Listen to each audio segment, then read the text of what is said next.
오늘 우리에게 주시는 하나님 말씀 누가복음 2장 1절에서 7절까지입니다.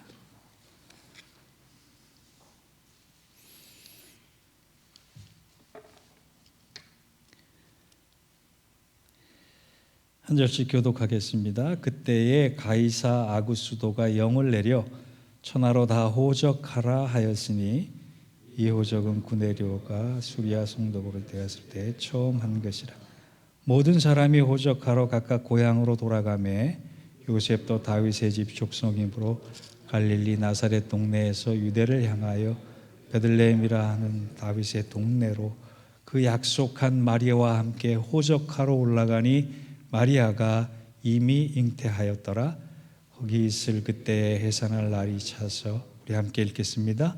첫 아들을 낳아 강보에 싸서 구유에 누웠으니 이는 여관에 있을 곳이 없음이로라. 아멘. 이는 하나님 말씀입니다.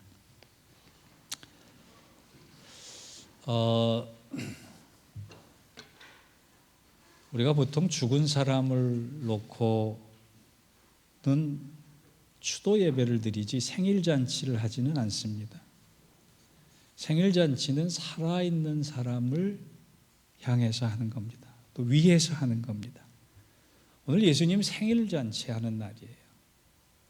거꾸로 역설적으로 얘기하면 예수님께서 부활하셔서 살아나셨기 때문에 그 생일잔치가 의미가 있고 기쁜 것입니다. 오늘 성탄주일 예배를 믿음 가운데 드리시는 우리 모두에게 이런 살아계신 하나님의 은혜, 임마누엘 주의 은혜가 함께 하시기를 주의 이름으로 축원합니다. 오늘 말씀을 기록한 누가복음을 보니까 이 주님께서 첫 번째 성탄절, 성탄의 모습을 아주 상세하게 기록하고 있는데 본문 1절을 보니까 이렇게 되어 있어요. 그때 가이사 아구스도가 영을 내려 천하로 다 호적하라 하였으니, 여기서 가이사 아구스도가 누구냐 하면 로마의 첫 번째 황제인 카이사르 아우구스투스예요. 위대한 왕이었습니다. 뛰어난 황제였습니다. 막강한 권력을 가진 그런 지도자였습니다. 그가 황제에 오르면서 했던 유명한 말이 있어요. 내가 발견한 로마는 진흙으로 되어 있었지만 내가 남기는 로마는 대리석으로 되어 있을 것이다. 아주 야망이 대단했던 사람. 진흙을 대리석으로 바꾸겠다라고 장담하면서 황제의 자리에 올랐습니다. 실제로 그의 말대로 흑벽돌로 건설되었던 로마가 대리석 같은 견고한 나라가 됩니다. 강력한 로마가 됩니다. 로마뿐만이 아니라 로마를 통해서 지배한 많은 전 세계의 나라들을 향해서 그는 자신 있게 선포했습니다. 팍스 로마나, 로마가 지배하는 동안에 너희는 평화로울 것이다. 로마의 힘이 있는 동안에 너희는 안전할 것이다. 위대한 이 황제가 얼마나 막강한 권력을 가졌느냐 하면 그 증거가 우리가 사용하고 있는 달력에도 나와 있어요. 아우구스투누스가 이 전쟁에서 승리를 하고 그 승전을 기념하기 위해서 자기 마음대로 달력을 바꿉니다. 원래 8월이라고 하는 달의 그 이름이, 로마력의 이름이 섹스틸리스라고 하는 6번째 달이라고 하는 의미를 가진 이 호칭이 있었어요. 그런데 자기가 승전했기 때문에 내 이름을 역사에게 남기고 인류에게 전해야겠다고 생각해서 자기 그 8월 달의 이름을 아우구스투스라고 바꿔버립니다. 이 아우구스투스에서 지금의 어거스트가 나온 거예요. 그런데 거기까지는 뭐 인정해 줄 수 있지만 8월이 자기가 바꾼 날, 8월에 승전을 했기 때문에 자기 이름으로 바꾼 날이 30일밖에 되지 않아요.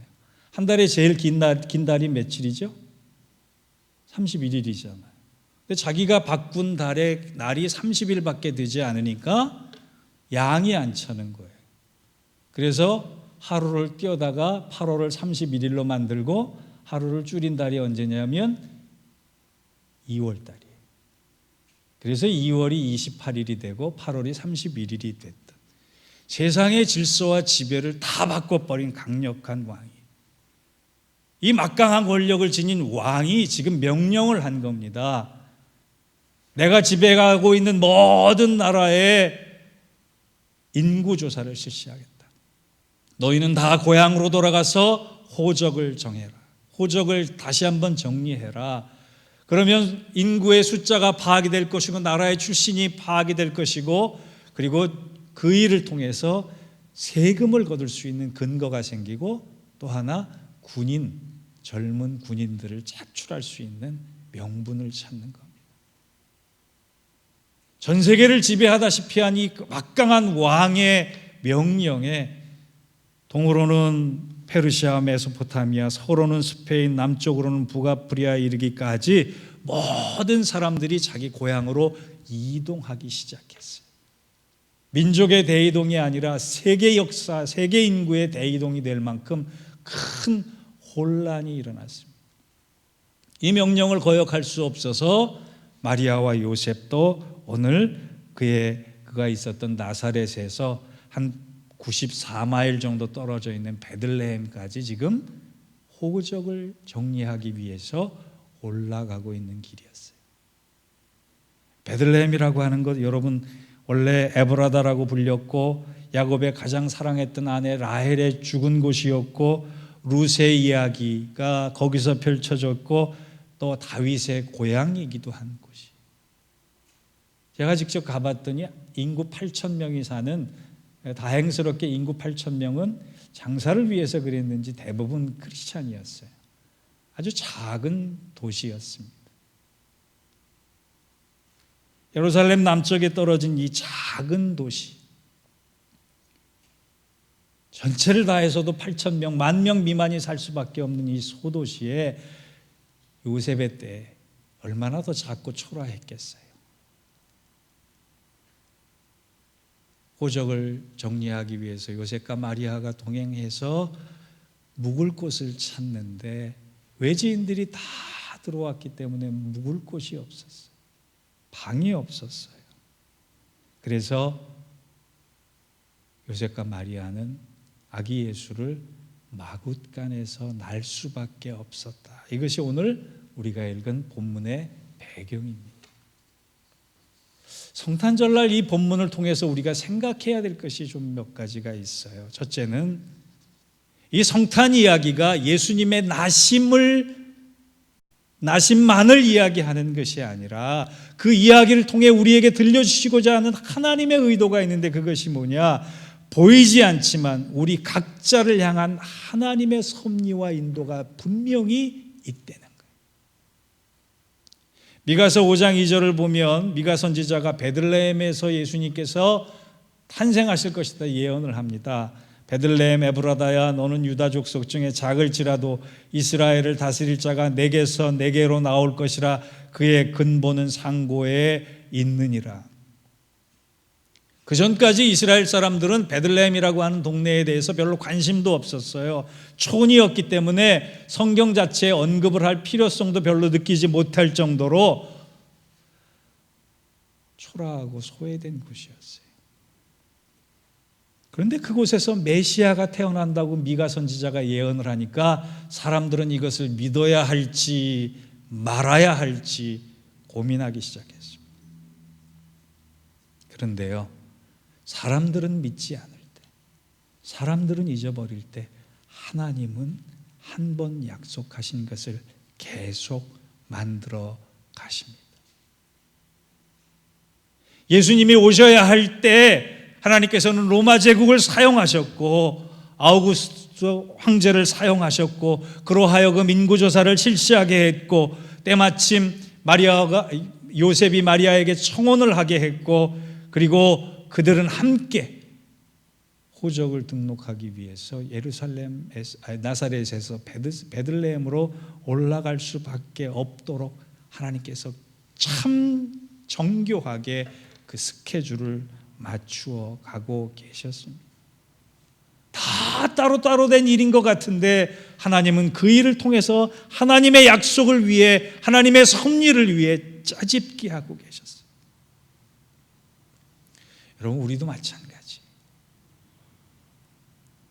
저는 말씀을 준비하면서 제가 미국 와서 살면서 제 뜻대로만 살았다면 지금보다 더 하나님 보시기에 잘된 모습으로 살 수 있었을까 생각해 보니까 자신이 없어요.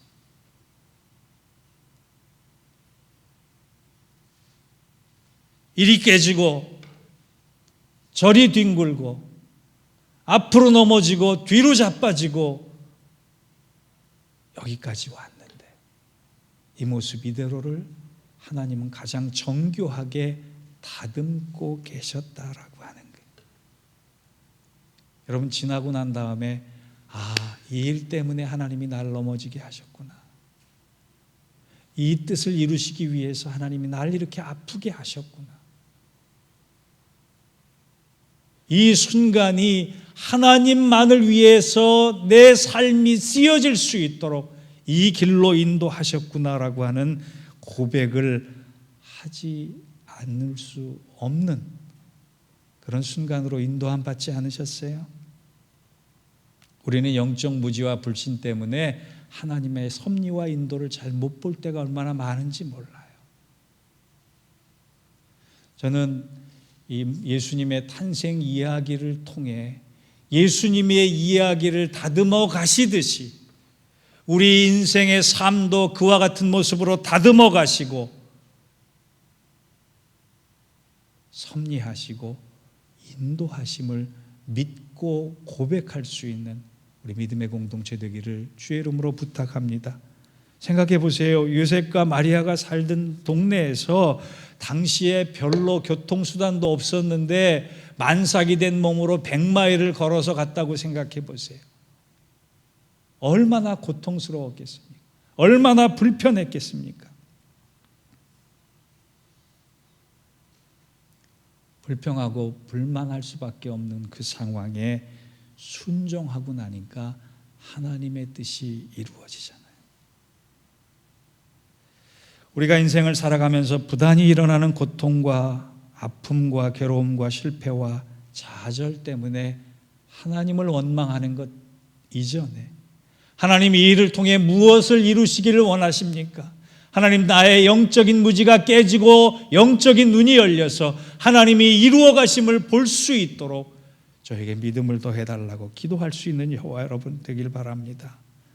오늘도 100마일의 거리를 걸어갔지만 하나님의 뜻이 이루어졌던 그 요셉과 마리아의 삶처럼 하나님의 손길 안에서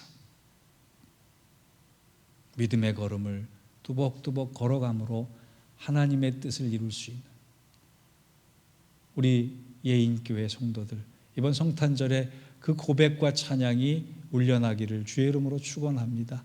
그런 것이에요. 지금은 아닌 것 같아요. 지금은 아프고 힘들어요. 지나고 보면 이것 때문에 하나님이 이렇게 하셨구나. 이 섭리와 고백을 찬양할 날이 여러분의 입술을 통해 분명히 올 것입니다. 그 은혜와 축복이 넘치기를 바랍니다. 둘째로 오늘 본문을 통해 우리가 얻어야 될 대답이 하나 있어요. 왜 예수님은 메시아로서 하필 마굿간에서 태어났느냐? 저는 어렸을 때요, 이 성극을 교회에서 연극하잖아요. 그런데 말 먹이통에서 태어난 그 사실을 선생님한테 듣고 나서는 그게 그렇게 마음에 안 들었어요. 왜 하필 말구유에서 태어나셨을까라는 생각이 어렸을 때부터 저를 지배했어요. 여러분, 지저분해서가 아니라 냄새가 싫어서 그래요. 우리 김치통에 김치에 좀 오래 담그고 있으면 그 김치 냄새 안 지잖아요. 아주 독하잖아요. 김치도 냄새가 지질 않는데 김치 냄새가 독하겠어요? 여물통에 있는 마구간의 말들에게서 생겨난 그 배설물들의 냄새가 더 지독하겠어요? 저는 예수님께서 마구간에 오신 것 중에 이 냄새나는 마구간에서 탄생하셨다라는 사실이 너무나 마음에 안 들었던 기억이 있어요. 여러분, 아무리 가난한 사람도 마구간에선 태어나지 않습니다. 아무리 못난 사람도 염을 통해서 태어난 사람은 없었던 것 같아요. 그런데 왜 하나님께서 직접 육신을 입어서 이 냄새나고 지저분하고 더러운 염을 통해 태어나실 수밖에 없었을까?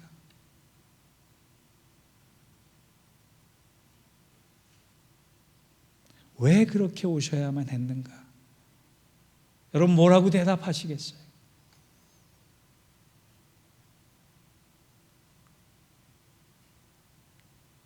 저는 그 대답을 가지고 있었습니다. 예수님께서 더럽고 추하고 냄새나는 마굿간의 말구유에 오실 수밖에 없었던 이유는 우리의 한계와 약점 때문이에요. 다른 말로 하면 우리와 똑같아지시기 위해서 그 방법 외에는 없었다라고 하는 거예요. 그것을요, 그 심정을 필립이 안시라고 하는 분이 아주 잘 묘사를 했습니다. 한번 잘 들어보세요. 창조자가 지구상의 피조물 가운데 한 부분이 되신다는 사실이 어떻게 이해될 수 있겠습니까? 어디에도 견줄 수 없고 전혀 생소하며 유일무이한 사건이었습니다. 춥고 어두운 날밤 베들레헴 굴곡진 언덕 위에 영계와 물질계가 극적으로 교차되었습니다. 처음도 없고 나중도 없으신 하나님께서 시간과 공간 안으로 우리 안으로 들어오신 것입니다. 우주를 가득 채우시고 계신 하나님께서 시골뜨기 아이가 되셨습니다. 다른 평범한 아이들과 똑같이 걷는 법과 말하기와 혼자 옷 입는 법을 배우셨습니다. 이것은 하나님이 사람의 몸을 입음으로 의도적으로 완전하지 못한 결함 속으로 약속 속으로 들어오신 것을 의미합니다. 그의 전지하심은 당시 통용되었던 아람어 발음 하나하나를 배워야 하는 한정된 두뇌로 바뀌었고, 온 우주에 충만하신 그의 편지하심은 두 발로 걷고 때로는 나귀를 타야 하는 모습으로 바뀌었습니다.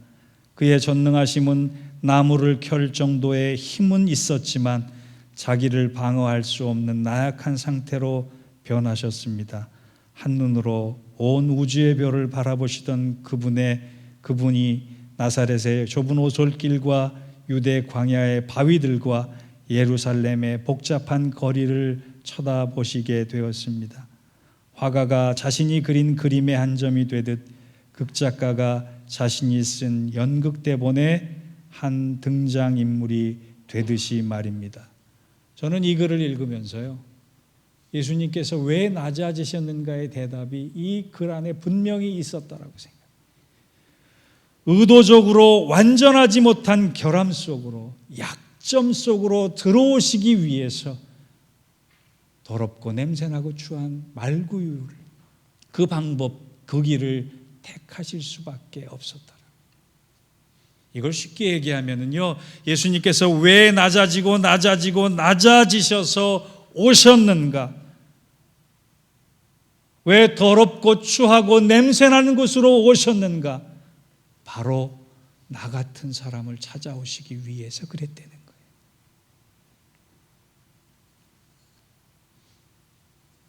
우린 잘나서 예수 믿는 사람 없습니다. 성탄의 메시지가 낮은 곳에 임한, 낮은 사람에게 임한, 비천한 사람들에게 먼저 전해진 이유가 바로 우리 때문에 그렇다는 거예요. 여러분, 간증을 들어보시면 한 가지 공통점이 있어요. 간증했던 사람들은 주님을 만났던 사람들인데 언제 만나요? 다 엎어지고 넘어지고 깨지고 부도나고 실패하고 병들고 아플 때 주님 만나요. 그렇지 않으면 도저히 예수님을 만날 수 없는 사람들이기 때문에 그 방법과 그 길을 통해서만 예수님을 만나게 되는 경우가 허다해요. 저와 여러분이 실패와 좌절이 없었으면 예수님 인정할 것 같습니까? 아닙니다. 아픔과 눈물이 없었다면 주님 앞에 무릎 꿇을 우리가 될 것 같아요? 아닐 거라고 생각해요. 잘 나가기만 했다면 우리는 교회 밖에 있을 사람이었습니다. 그래서 더러운 나의 모습, 추한 나의 모습, 냄새나는 나의 모습, 여지없이 말구유처럼 버려진 나의 모습 가운데 들어오기 위해서 그 방법을 택하실 수밖에 없었다라고. 그것이 오늘 성탄이 주는 교훈이자 메시지입니다. 그러므로 여러분 더 마음으로 활짝 열고 나 같은 사람까지도 찾아오신 주님의 은혜가 클 수밖에 없다라고 고백하고 찬양할 수 있는 여러분 되시기를 바랍니다. 그러기 위해서 한 가지 해야 할 일이 있어요. 2장 7절을 봅시다. 첫 아들을 낳아 강보에 싸서 구유에 누웠으니 이는 여관에 있을 곳이 없음이러라. 이 말씀이 2000년 전에만 있었던 얘기가 아니라 지금도 있을 것 같아요. 주님께서 오시기 위해서 우리의 마음을 두드리시는데 우리는 여전히 여관 주인처럼 변명합니다. 핑계댑니다. 내 마음에 빈 방이 없습니다. 내 마음에 주님 오실 자리가 없습니다. 나는 너무나 바빠서 주님 만날 시간도 없습니다. 나는 너무나 많은 것을 쌓아두어서 주님께서 오셔도 환대받지 못합니다. 아니, 마음 내키지 않아서 주님 영접할 수 없을 것 같습니다.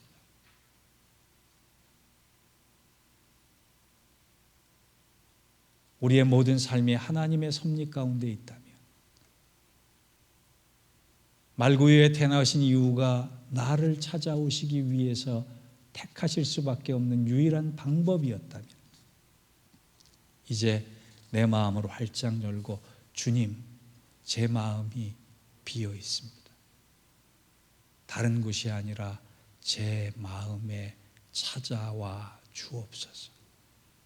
그 고백이 여러분의 고백이 되는 2019년 성탄절이 되기를 주의 이름으로 부탁합니다.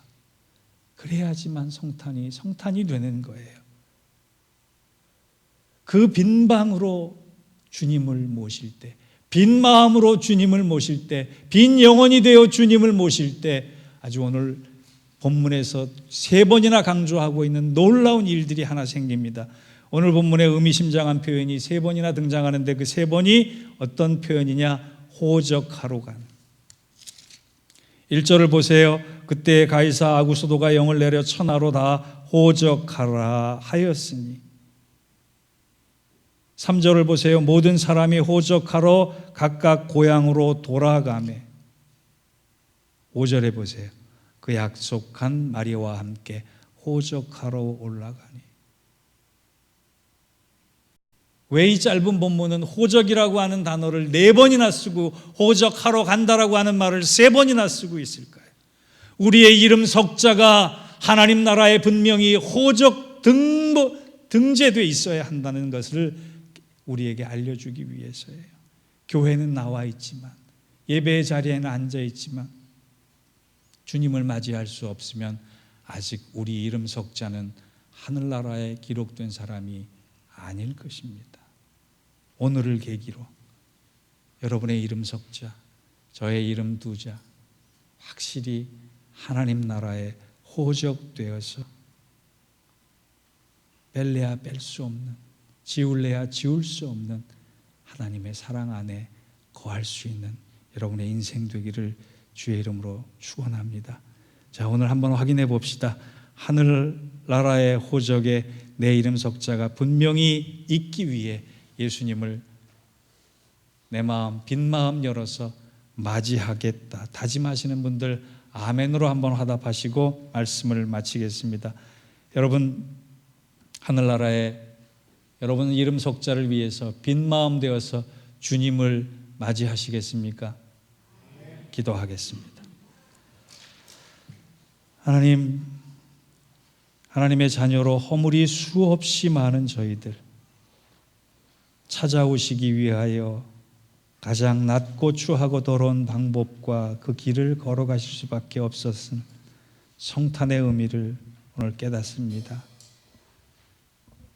죽을 수밖에 없는 나를 사랑하시기 위해서 그 거룩한 아픔의 길을 걸으셨던 것을 이 성탄의 날에 기억하며 내 마음 열고 주님 맞아들여 하늘나라 생명책에 나의 이름이 분명히 기록되어지는 놀라운 은혜를 덧입는 저희 모두가 되게 하여 주옵소서. 예수님의 이름으로 기도하옵나이다. 아멘.